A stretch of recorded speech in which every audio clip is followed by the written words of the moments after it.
प्रणाम, मैं प्रवीण पांडे और आप देखना शुरू कर चुके हैं न्यूज इंडिया। कांग्रेस के वैसे तो बुरे दिन बहुत पहले से चल रहे थे, लेकिन अब कुछ ज्यादा ही बुरे दिन आ गए। गुलाम नबी आजाद ने कांग्रेस से दिया इस्तीफा। सोनिया से कहा पार्टी पूरी तरह से बर्बाद हो चुकी है। जानते हैं खबर को विस्तार से। नई दिल्ली 26 अगस्त। कांग्रेस के वरिष्ठ नेता गुलाम नबी आजाद ने संगठनात्मक चुनाव से पूर्व शुक्रवार को पार्टी की प्राथमिक सदस्यता समेत सभी पदों से इस्तीफा दे दिया तथा नेतृत्व पर आंतरिक चुनाव के नाम पर पार्टी के साथ बड़े पैमाने पर धोखा करने का आरोप भी बढ़ दिया।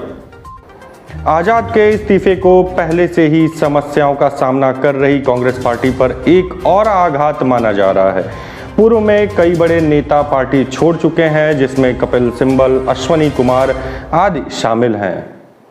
गुलाम नबी आजाद ने कांग्रेस अध्यक्ष सोनिया गांधी को भेजे 5 पृष्ठ के त्यागपत्र में अपनी शिकायतों का सिलसिलेवार उल्लेख किया। आजाद ने कहा कि वह भारी मन से यह कदम उठा रहे हैं। उन्होंने कहा कि पार्टी पूरी तरह से बर्बाद हो गई है। इसके आगे उन्होंने कहा कांग्रेस के राष्ट्रीय स्तर पर भारतीय जनता पार्टी भाजपा के लिए और प्रदेश स्तर पर क्षेत्रीय दलों के लिए स्थान खाली कर दिया है कांग्रेस ने।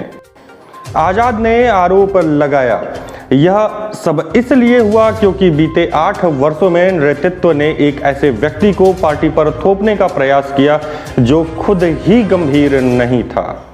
सीधा इशारा राहुल गांधी की तरफ। उन्होंने आरोप लगाया कि दरबारियों के संरक्षण में कांग्रेस को चलाया जा रहा है तथा पार्टी देश के वास्ते सही चीजों के लिए संघर्ष करने की अपनी इच्छा शक्ति को और क्षमता को खो चुकी है।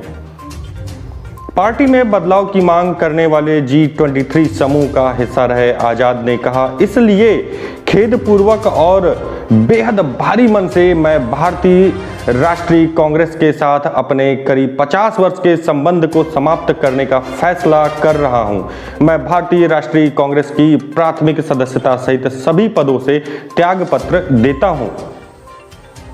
आजाद ने पार्टी में संगठनात्मक चुनाव प्रक्रिया को धोखा करार देते हुए कहा कि देश में कहीं भी पार्टी ने किसी स्तर पर चुनाव संपन्न नहीं करवाया। आजाद ने सोनिया गांधी को लिखे पत्र में कहा कि 24 अकबर रोड में बैठे AICC के चुनाव हुए पदाधिकारियों को AICC का संचालन करने वाले छोटे समूह द्वारा तैयार की गई सूचियों पर हस्ताक्षर करने के लिए मजबूर किया गया था। उन्होंने कहा कि बूथ, ब्लॉक, जिला और राज्य स्तर पर कहीं भी मतदान सूची प्रकाशित नहीं की गई। उन्होंने यह भी कहा कि पार्टी के साथ बड़े पैमाने पर धोखे के लिए नेतृत्व पूरी तरह से जिम्मेदार है। आजाद ने कहा कि क्या भारत की आज़ादी के 75वें वर्ष में भारतीय राष्ट्रीय कांग्रेस के लिए यह उपयुक्त है? यह प्रश्न है। यह सवाल AICC नेतृत्व को खुद से पूछना चाहिए।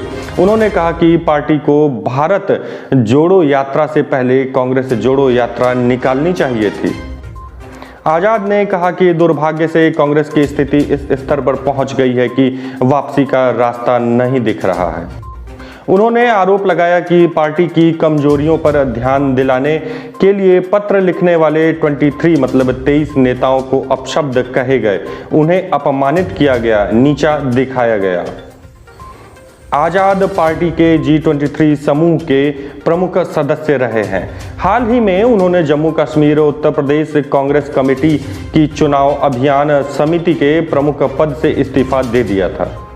गुलाम नबी आजाद का इस्तीफा कांग्रेस के लिए एक बहुत बड़ा आघात है। अब देखने की बात यह है कि कांग्रेस पार्टी इसके लिए क्या करती है, इस क्षतिपूर्ति को कैसे फिलफुल करती है, किस तरह से अपनी डैमेज को रिकवर करती है। इंतज़ार करते हैं कांग्रेस पार्टी के बयानों का, उनके प्रतिक्रियाओं का। जो भी कुछ अपडेट आएगी मैं आप तक उसे जल्द से जल्द कोशिश करूंगा पहुंचाने के लिए। आज के खबर के लिए बस इतना ही। मिलते हैं अगली वीडियो में, तब तक के लिए प्रणाम।